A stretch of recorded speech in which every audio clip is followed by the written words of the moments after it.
वो महिला माधव के रिक्शे में बैठ जाती है और माधव उसको आधे घंटे के अंदर ही शहर पहुंचा देता है, जिससे खुश होकर वो महिला माधव को डबल किराया देती है।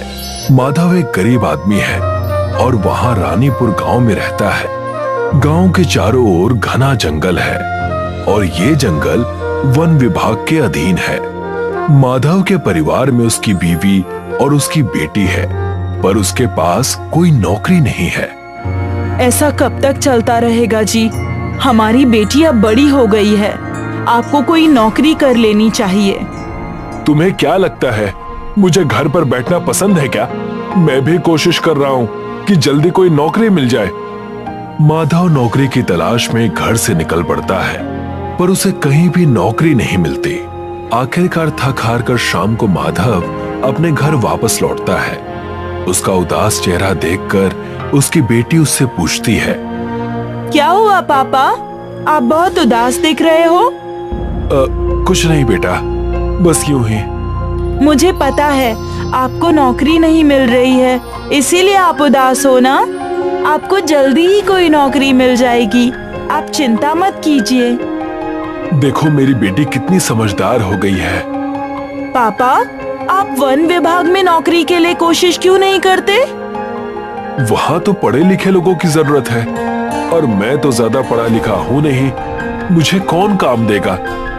पापा, आप लकड़ियों का काम अच्छे से जानते हैं, क्या पता उन लोगों को किसी ऐसे ही आदमी की जरूरत हो। ठीक है बेटा, मैं कल जाकर वन विभाग के लोगों से मिलता हूँ। मुझे नौकरी की जरूरत है, क्या मुझे यहाँ पर कुछ काम मिल सकता है?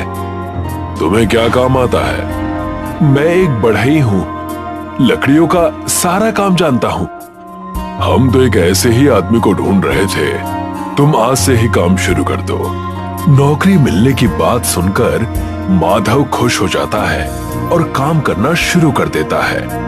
माधव पेड़ों से निकाली हुई इमारती लकड़ियों में से मजबूत लकड़ियों को अलग और दीमक लगी हुई लकड़ियों को अलग करता है। साहब, ये जो लकड़ियां खराब हैं, इनका क्या करूं? वैसे तो ये किसी काम की नहीं है, फेंक दो इन्हें। माधव उन दीमक लगी हुई लकड़ियों को फेंक देता है। शाम का वक्त होता है और माधव घर आ जाता है। आज बहुत खुश नजर आ रहे हैं पापा, क्या बात है? बेटा, मुझे वन विभाग में नौकरी मिल गई है। ये तो बहुत अच्छी बात है, अब मैं एग्जाम की तैयारी करने के लिए कोचिंग जा सकती हूँ। हाँ हाँ, जरूर जाओ। माधव के इस वन विभाग वाली नौकरी से उसके घर की दशा सुधरने लगी थी। अब राधिका भी कोचिंग में जाकर पढ़ने लगी थी। एक दिन इसी तरह लकड़ियों में से माधव अच्छी लकड़ियां एक तरफ कर रहा था और दीमक लगी हुई लकड़ियों को फेंक रहा था। तभी उसके दिमाग में एक ख्याल आता है, क्यों ना इन खराब लकड़ियों को घर ले जाऊं, कभी ना कभी तो काम आएंगे ही। माधव दीमक लगी लकड़ियों को अपने घर ले जाता है। अगले दिन वो सुबह उठकर काम पर आता है और शाम को घर लौटते समय फिर से उन खराब लकड़ियों को अपने घर ले जाता है। इसी तरह जब वो ऐसा करता था तो एक दिन एक लेडी ऑफिसर देख लेती है। अच्छा, तो अब तुम चोरी भी करने लगे हो? नहीं मैडम, मैं चोरी नहीं कर रहा हूँ, ये लकड़ियाँ तो खराब हैं, इसलिए इन्हें लेकर जा रहा हूँ। अगर खराब है तो क्या इनका अचार डालोगे? झूठ मत बोलो, तुम जैसे चोरों को ये नौकरी नहीं देनी चाहिए थी। कल से नौकरी पर मत आना। माधव निराश होकर घर आ जाता है। नौकरी छिन जाने से वो बहुत परेशान होता है। तभी उसकी नजर अपनी लाई हुई लकड़ियों पर पड़ती है। क्यों न इन लकड़ियों से एक रिक्शा बना लूं? माधव सारी सड़ी हुई लकड़ियों से दीमक को हटाकर साफ करता है। वो दिन रात मेहनत करके इन लकड़ियों से एक रिक्शा तैयार कर लेता है और रिक्शा चलाने का काम शुरू कर देता है। भाई साहब, शहर छोड़ दोगे? हाँ हाँ, बैठ जाओ। माधव रिक्शा को हाथ से खींचकर ले जाता, जिससे सवारियों को कहीं भी पहुंचने में बहुत देर हो जाती। इसी देरी की वजह से अक्सर सवारियां माधव के रिक्शे में बैठने से मना कर देती थी।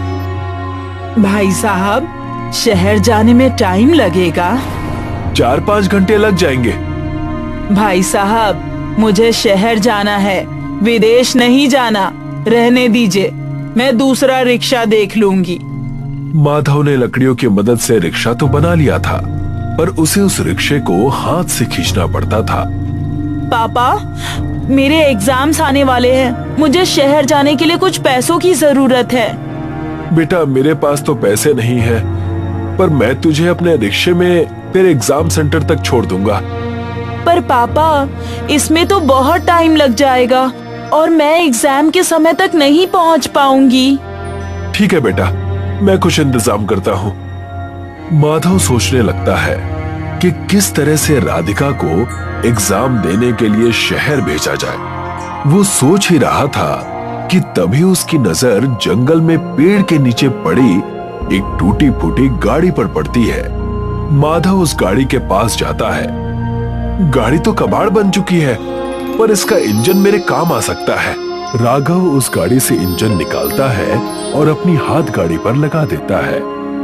चलो, अब हाथ से खींचने की टेंशन तो दूर हो गई, पर इसका मॉडल बदलना पड़ेगा, तब मजा आएगा। राघव अपने पास बची कुछ लकड़ियों से हाथ गाड़ी का मॉडल बदल देता है। वो उस पर छत लगा देता है और उसको एक रिक्शे में बदल देता है। राधिका अपने पापा के रिक्शे में बैठती है।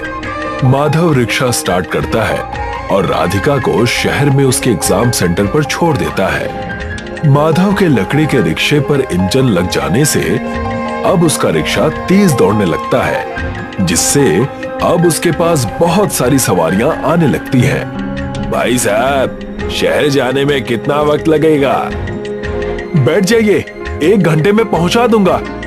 इसी तरह से सभी लोग दूसरे रिक्शे को छोड़कर माधव के रिक्शे पर बैठने लगते हैं। ये देखकर एक रिक्शे वाला माधव से जलता है और पुलिस के पास उसकी झूठी कंप्लेन करता है। साहब, इसने किसी की गाड़ी से इंजन चुराकर अपने रिक्शे पर लगाया है, ये चोर है। अच्छा, तो अब तुम लोग गाड़ियों के इंजन भी चुराने लगे हो? नहीं साहब, मैंने चोरी नहीं की, ये इंजन तो मुझे जंगल में पड़ा हुआ मिला। अच्छा, तो अब इंजन जंगल में भी मिलने लगे हैं। सीधी तरह से गाड़ी का इंजन वापस करो, नहीं तो जेल में चक्की पीसनी पड़ेगी। पुलिस वाला माधव के रिक्शे से इंजन निकाल लेता है। राधिका के एग्जाम का रिजल्ट आ जाता है, जिसमें उसकी मेहनत रंग लाती है। राधिका को एक जॉब मिल गई है। अब राधिका नौकरी करने लगती है और देखते ही देखते 1 महीना बीत जाता है और उसे उसकी पहली तनख्वाह मिलती है। तनख्वाह वाले दिन राधिका देर से घर लौटती है। पापा, आंखें बंद कीजिए, आपके लिए एक सरप्राइज है। अच्छा, ये लो, कर लिया आंखें बंद। बताओ क्या है? राधिका माधव के सामने एक इंजन रख देती है। अब आंखें खोल दीजिए। नया इंजन देखकर माधव बहुत खुश हो जाता है। पापा, ये स्पोर्ट्स कार का इंजन है, इसे लगाकर आपकी रिक्शा सभी गाड़ियों से तेज दौड़ेगी। माधव स्पोर्ट्स कार के इंजन को अपने रिक्शे में फिट कर लेता है और सवारी के लिए इंतजार करता है। भाई साहब, मुझे शहर जाना है, कितना वक्त लगेगा? बैठ जाइए, आधे घंटे में पहुंचा दूंगा। वहाँ पहुँचने में तो 2 घंटे लगते हैं। ये मेरा लकड़ी का रिक्शा जरूर है, पर ये स्पोर्ट्स कार की तरह तेज दौड़ सकती है। आप बैठ जाइए। वो महिला माधव के रिक्शे में बैठ जाती है और माधव उसको आधे घंटे के अंदर ही शहर पहुंचा देता है, जिससे खुश होकर वो महिला माधव को डबल किराया देती है। इसी तरह से अब माधव लोगों को तेजी से गांव से शहर पहुंचाता है। जल्दी पहुंचने और समय बचाने के लिए सभी लोग अब माधव के रिक्शे का इस्तेमाल करते हैं और माधव पूरे इलाके में लकड़ी की फरारी रिक्शे वाले के नाम से